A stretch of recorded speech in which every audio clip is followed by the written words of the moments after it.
What's going on YouTube modeling community? Pappy here at West Georgia Rods and Customs. Hope everyone's having a wonderful, happy Thanksgiving. Me and Vicky extends our warm wishes out to everyone. Hope everyone has a safe and just a wonderful Thanksgiving all the way around. We are, she's in there cooking right now, and I tell you what, it smells good. I've been trying to sneak in there and grab a bite. I'm the official taster of the family, so I've been going in, tasting dressing and things that she's got cooking, but it's just going to be me and her this year. We have, none of our family, we won't be getting together this year due to, we tested positive for COVID last Tuesday. We felt like crap over the weekend, last weekend.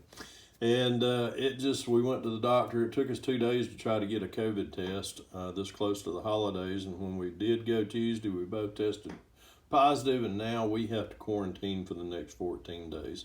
So what does that mean for me? That means I get a lot of bench time and get to help out Vicky whenever I need to, whenever I have, be a taster or something like that. So, but we're doing well. Everything, we're not feeling any effects of it right now. Just a little cough and congestion is about all, about like having the flu.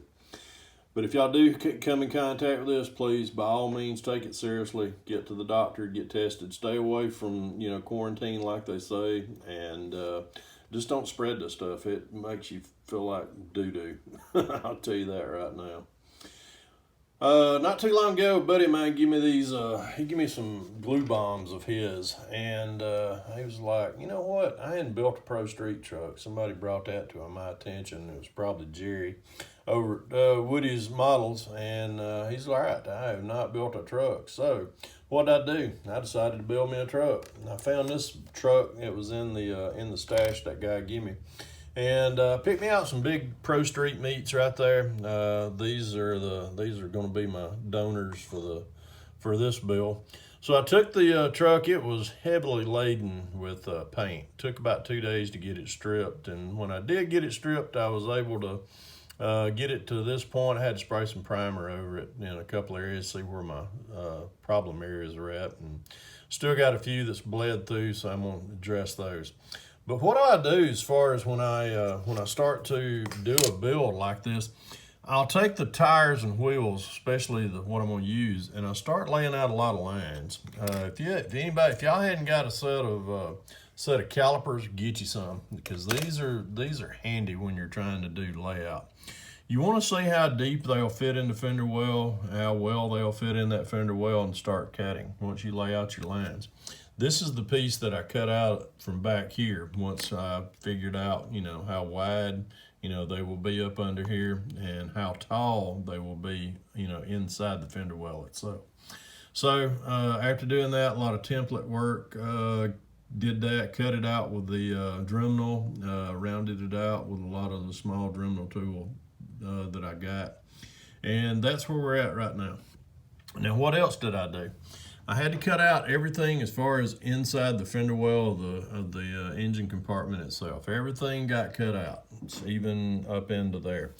I took the piece that goes back here on the firewall, smoothed it out as much as I can, removed all that, and I'm also going to have this found a cool hood that was in that stash, and got the cow hood on top of it. So we're using that as well. So let me throw that away. We don't need that anymore. Let's get to the frame. Here's what the frame originally looked like. This is actually, let me get this out of the way. Well, crap. Let me do it this way. Let me get my hands. All right. The frame originally was glued, or it wasn't glued. It was just like that right there. It's all one piece. What I do, I took some measurements again as far as my center to center. That's center to center as far as the center right here of the fender well and the center of this right here. And what you want to do is translate that from your frame also. You want center of the axle here and center of the axle right here. I know that my rear end's kind of whompa-jawed right there, but once I get the center to center laid out, as far as from center axle to center axle, That tells me how much I'll be able to extend and make a C-notch frame. Why is it called a C-notch? Because it looks like a C right there. So there's where we lay right there. I'll just make me 2 C-notch frame rails and plot out how deep I can put them right in here. As far as glue them in, I'll epoxy those in, and then I'll start working out from there. I'll brace it up. I decided to do an X brace right here on this, which is looks pretty cool from looking over it.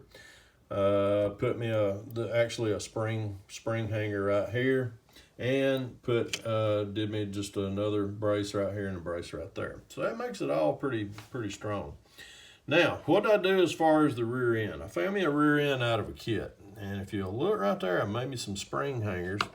Or it's actually not spring hangers, but I made a couple of linkage hangers right here out of just some sheet styrene, and just some quick fabrication, 4 pieces, drill some holes through it and glued them in. And as you can tell, let me come overhead. That's about how wide it's a narrowed rear end. Now I've got a couple of let me get this old. I don't need that anymore. There's as far as the linkage, it's going to go up here in the top of this, up in the top from right here to right here. I'm letting those dry. They've been probably glued up for probably a couple hours now, so they'll be ready to probably be installed here just in a little while. But that allows, and if you're inquiring, let me get my hand out of the way. If you're wondering, yes, this thing is a workable front end or rear end, as far as a workable 4-lane. So I'll build a set of coilovers that'll go up in there for the up and down travel. They won't be functional, but they'll be pretty close to looking like they will. Then that'll allow me to, as far as how I keep putting my big paw in the way. That'll allow me to get that, get the center to center, because right there is that's about how tall or right about where I'll be needing it. It'll probably be about, let me knock this thing off. It'll probably be in that area right about in there. So that's where I'm at right there with that. But if y'all have got any questions, just feel free, drop me a line, ask me a question down here in the comments, and I'll try to answer them as quickly and as much explanation to it as I can.